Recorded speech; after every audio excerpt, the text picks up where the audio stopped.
Jadi ini masalah-masalah yang orang bilang seakan-akan benar. Sudah kita kembali ke Quran, kembali ke Quran. Quran yang mana? Wong kamu tidak paham. Lama-lama tanyanya cetakan mana ini? Ribet kan? Makanya saya ini bikin gerakan besar-besaran. Yang dulu saya ngaji tafsir lama sekali dengan Mbah Mun. Ngaji sama bapak saya. Sekarang alhamdulillah sering diskusi sama Pak Quraisyab. Karena kita ini butuh. Dan saya punya teman akrab Gus Zofur juga dokter tafsir. Ya, kalau kamu ingin tak sebut ya punya teman kalian semua untuk mengkaji apa? Tafsir. Itu memang kita butuh. Karena Quran itu teks. Teks itu harus difahami ahlinya. Karena tapi ketika orang ngomong, ayo kita kembali kitab buah, kembali ke kitab buah, itu kembali yang apa? Terus tentang apa? Sehingga banyak orang yang entah saking angkuhnya, entah saking benarnya tidak tahu. Saya tidak mau kembali kepada Quran. Kenapa? Saya tidak pernah keluar, saya di situ. Kembali itu kan sudah keluar baru kembali. Itu entah saking angkuhnya, entah saking benarnya tidak tahu. Mau kamu katakan angkuh ya masuk akal. Saya tidak mau kembali. Saya tidak pernah keluar. Memang saya sudah di situ. Benar mana? Bisa jadi ya sudah ini itu wilayah yang nggak jelas itu. Tapi bahwa mukjizatnya Nabi itu menerangkan sesuatu yang kayak iya kayak enggak. Karena orang kafir itu pintar mengemas kebatilan sebagai kebenaran. Jadi enak zaman Nabi Musa ngadepi Fir'aun yang karuan salah. Nabi Muhammad itu enggak. Ngadepi satu komunitas yang mereka punya jargon yang seakan-akan benar. Misalnya Ka'bah itu sakral, Baitullah. Orang kafir itu percaya keramatnya Ka'bah, percaya. Sehingga mereka kalau bikin berhala itu harus dekat Ka'bah, bentuk barokah Ka'bah. Kurang ajar gimana? Maka berhala-berhala itu paling banyak di dekat Ka'bah, karena supaya apa? Dapat barokahnya Ka'bah. Ribet kan? Kamu kafirkan tuh percaya barokah Ka'bah, tidak dikafirkan itu kurang ajar. Ka'bah kok jadi ruwet. Ribet yang ngadepi. Itu susah memang ngadepi logika, makanya kan apa ya, kayak kita ngerawat anak itu. Mau dilonggar nanti manja terus goblok, mau dikerasin nanti minggat, ribet kan.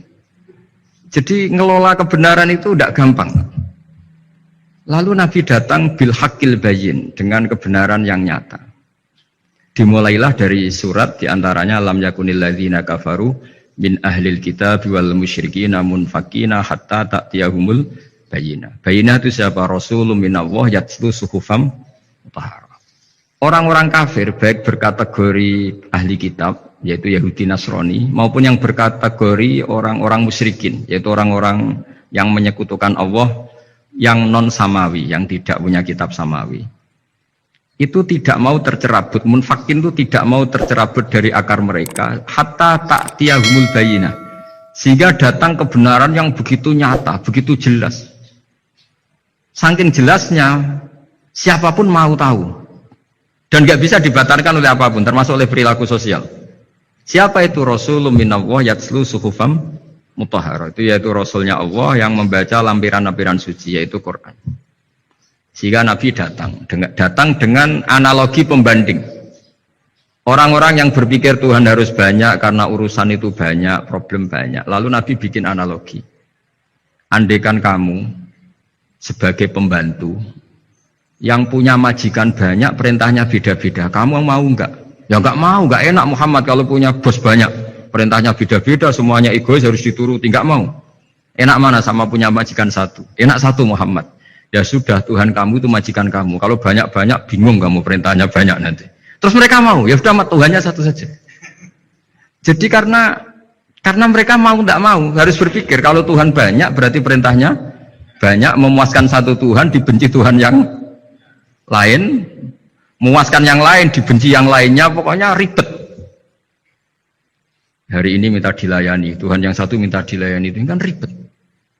Jadi Nabi itu pakai logika yang gampang. Makanya ketika Allah menjelaskan itu, ketika Allah dorobawa masalar rojulan fihi syuraka umutasyakisuna wa rojulan salamal dirojul hal yastawiyani masalah. Alhamdulillah Allah bikin satu perumpamaan, ada orang yang punya majikan banyak, yang satu punya majikan hanya satu. Hal yastawiyani masalah, nasibnya enak mana? Enak yang punya majikan Satu, karena standarnya jelas, SOP-nya jelas. Akhirnya mereka sadar, oke, Muhammad Tuhannya satu saja. Lalu dalam pertanyaan-pertanyaan yang lain, misalnya tadi, masalah Sayyidina Ali, masalah dibully lah kalau sekarang itu Nabi menjawab ya dengan rasional. Karena mau tidak mau. Karena Nabi tidak dibolehkan pakai mukjizat zaman itu. Untuk awal-awal jadi Nabi itu nggak boleh pakai mukjizat. Karena mukjizat itu punya sisi yang sangat-sangat fatal, yaitu kalau Allah sudah menurunkan mukjizat, itu sekali nggak diimanin itu harus ada azab. Nabi ingin umatnya itu nggak kena azab. Makanya ketika Allah Taala wa ma mana'ana an nursila bil ayati illa an kadzdzaba bihal awwalun. Cara terjemahan bebasnya gini, Muhammad, saya tidak ngasih mukjizat kamu kayak Nabi Musa, kayak nabi-nabi sebelum kamu yang berupa fisik. Itu problemnya satu, sekali saya menurunkan mukjizat, tren umumnya ini didustakan. Ketika didustakan, saya punya alasan menyiksa, wong sudah tak perlihatkan sebegitu jelas kok tetap didustakan. Maka sekali saya menurunkan mukjizat, kata Allah, wa ma nursilu bil ayati illa takhwifa. Saya memberikan satu ayat itu hanya warning, hanya peringatan bahwa ini akan ada bahaya azab. Sehingga karena pilihannya itu Nabi milih gak ada mukjizat yang seperti nabi-nabi sebelumnya. Milih mukjizat yang ilmiah, yaitu Al-Quran yang kita warisi sampai sekarang. Alhamdulillah. Karena kata ulama-ulama, nah ini pentingnya penjelasan. Andaikan mukjizat kita itu hanya tongkat, maka hanya ada di museum. Kita lihat tongkatnya Nabi Musa, mungkin klaimnya ada di Turki. Mukjizat tabut kita lihat lagi di mana lah tempat di museum apa. Tapi kalau mukjizatnya Al-Quran, itu umatnya Nabi akan merasakan nikmatnya ila yaumil kiamat. Misalnya kita dalam bersuami istri, atau dalam berkeluarga, atau dalam bermasyarakat. Itu Quran kalau nasihati kita gampang sekali. Misalnya, wa ashiruhunna bil ma'ruf, fa in karihtumuhunna fa'asa an takrahu syai'a wa yaj'alallahu fi khairan katsira. Sudahlah kalau sama istri itu yang baik. Jika ada watak istri yang kamu nggak suka, dalam ketidaksukaan kamu itu ada kebaikan yang banyak. Kamu nggak suka karena kalau istri kamu sering marah, kamu nggak suka. Sukanya yang senyum. Tapi kalau senyum terus sama orang lain juga senyum, ribet kan kamu.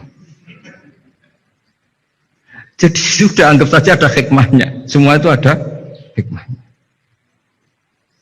Kalau istri kamu marah tidak kelihatan marahnya, dipendam, itu nggak ekspresif. Cara akting sinetron nggak masuk itu. Tapi kalau marah kelihatan marahnya itu ekspresif, itu kecerdasan itu, Pak. Bisa menumpahkan keinginan. Wah itu bagus ini. Jadi disuruh lihat sisi apa? Positif. Imam Syafi'i itu pernah ketemu seseorang yang di depan beliau cium tangan hormat. Suatu saat dikasih tahu sama santrinya yang lain, orang yang mencium kamu wahai Imam Syafi'i itu di belakang ngerasani kamu, bully kamu. Kata Imam Syafi'i, baguslah. Kenapa? Berarti saya wibawa, di depan saya tidak berani. Jadi enteng. Beliau dikasih tahu, tetangga kamu banyak yang benci engkau ya Imam Syafi'i. Baguslah, tidak akan utang saya. Justru yang kenal-kenal itu yang utang-utang itu. Jadi enteng terus. Jadi dunia ini dianggap gampang saja. Coba kalau istri kamu sedang rukun sama sedang marah itu murah mana? Murah marah. Kalau rukun minta ke mall pusing.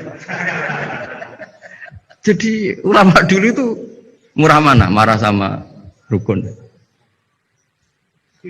Kalau sedang harmonis minta kemana? Mahal kan? Kalau pas marah.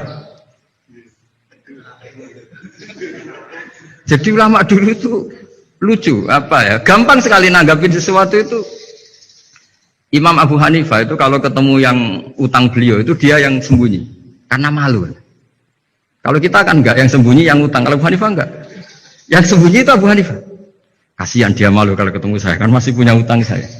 Itu kalau kamu ingin jadi wali itu gitu, kalau ketemu yang utang kamu yang lari. Itu bisa bank tutup karena yang lari yang utangin. Dalam cerita-cerita wali itu unik-unik. Robi'ah Adawiyah itu pernah kemalingan, itu beliau sembunyi. Malingnya nyari apa, dia sembunyi. Habis itu ditanya, kenapa engkau sembunyi? Sama lu sama malingnya, karena rumah saya nggak ada yang bisa dimaling karena enggak punya apa. Jadi ini kalau berpikir rasional kan ada Habib Fikri, bahasa rasional. Ini tak latih berpikir yang agak-agak rasional. Nah, Nabi itu diutus dalam kondisi masyarakat yang rasional. Sehingga repot. Dan yang tidak rasional itu punya kecakapan olah kata sehingga seakan-akan rasional. Makanya ada kalimat terkenal di kalangan ulama, kalimatu haqqin urida bihal batil. Omongannya benar, tapi maksudnya tidak benar. Kayak tadi, la hukma illa lillah. Tidak ada hukum kecuali yang ada di Quran. Tidak ada hukum kecuali yang diturunkan Allah. Pertanyaannya, apa itu? Ya Quran. Lah iya apa? Makanya kata Sidina Ali, ya sudah, sal hadal mushaf. Tanya mushaf kamu. Oh ya tidak bisa, itu kan hanya kertas sama tulisan. Makanya tanya ulama, kata Sidina Ali. Nah Quran itu balwa ayatum bayinatun fi suduril ladzina utul ilm. Quran itu begitu jelas sebagai solusi, tapi di hatinya orang yang punya